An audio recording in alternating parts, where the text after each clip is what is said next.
Welcome back to Trendy Narratives, where we dive into the untold stories of history. Today we are exploring the fascinating and controversial life of Chief Njiiri Karanja, a towering figure in the colonial Kenya. Known for his wealth, power, and unwavering loyalty to the British colonial government, Chief Njiiri was both feared and revered. With over 30 wives and countless children, his personal life was as extraordinary as his political influence. But who was this man, and how did his actions shape Kenya's history? Chief Njiiri Karanja was a paramount chief in Fort Hall, now Murang'a County, during the early 20th century. His story is one of power, collaboration, and complexity. Let's start with his rise to power. Born in 1866 in Kenyana village, Murang'a, Njiiri Karanja was already a wealthy landowner by the time the British established the Kenya colony in 1920. Jiri became a colonial chief, a role created by the British to enforce their rule. These chiefs were tasked with labor recruitment, tax collection, and maintaining order. These jobs often made them deeply unpopular among their own people. Jiri was a standout.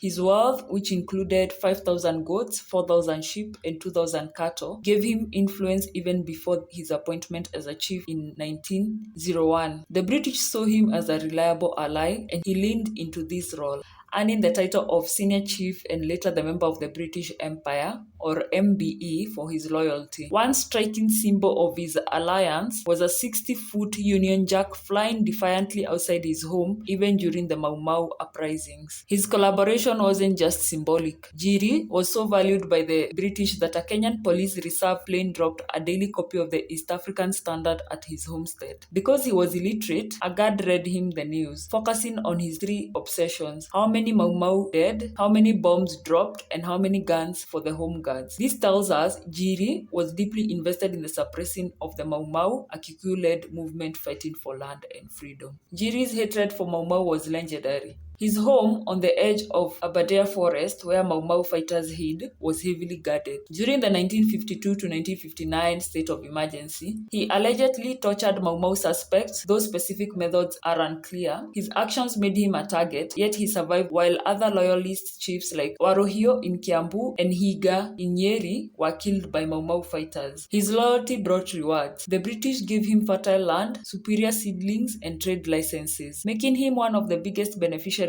of colonial rule. In 1955, Queen Elizabeth II even visited his home, a testament of his status. But this collaboration came at a cost, because he was seen as a traitor by many Kikuyu fighting for independence. Now let's talk about Jiri's personal life, which was just as larger than life. Chief Jiri reportedly had over 30 wives, and he fathered tens of children. One story claims he stopped seeking new wives when he nearly courted one of his own daughters by mistake. This vast family lived in his fortified compound in Kenyana, where a guard stood at the gate and no one dared enter without permission. His wealth allowed him to support this huge household. While most Kenyans in the 1950s couldn't even afford bicycles, Jiri owned a horse and a Land Rover, which he used to drive his grandchildren to school. His compound was a hub of activity, hosting colonial officials and even the acting governor in 1957. His wives and children were often tasked with retrieving the newspaper dropped by the plane, a daily ritual that underscored his status. Jiri's family wasn't just large, it was influential. His son, Jiri, studied in America, where he married Ruth Starks, an African-American woman. Kariuki later became a member of the Legislative Council of Kigumo and played a pivotal role in Kenya's history, which we'll get to in a moment. The family's wealth and education set them apart, but their ties to the colonial regime made them controversial. Despite his opposition to the Mau Mau, Jiri had a complex relationship with Jomo Kenyatta, Kenya's future president. The two were longtime friends, their bond tracing back to their fathers in Geda village. When Kenyatta was released from detention in 1961, Jiri famously smashed his radio, furious that it had lied about Kenyatta's fate. Yet this anger didn't break their relationship. In a historic move, Jiri's son Kariuki vacated his Kegumo seat in the Legislative Council in 1962, allowing Kenyatta to enter politics. This was no small sacrifice. Other leaders like Tomboya refused to give up their seats. Kariuki's decision paved the way for Kenyatta to become Prime Minister in 1963 and President at independence. The Jiri family's role was crucial, yet they later felt neglected by the Kenyatta government.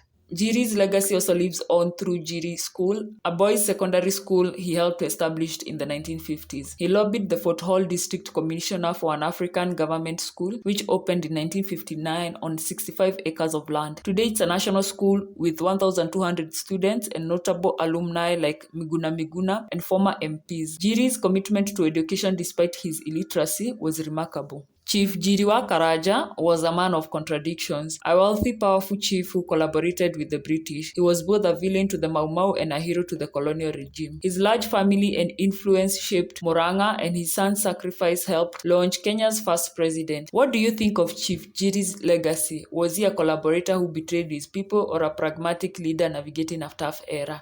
Drop your thoughts in the comments, hit that like button, and subscribe for more stories from Kenya's past.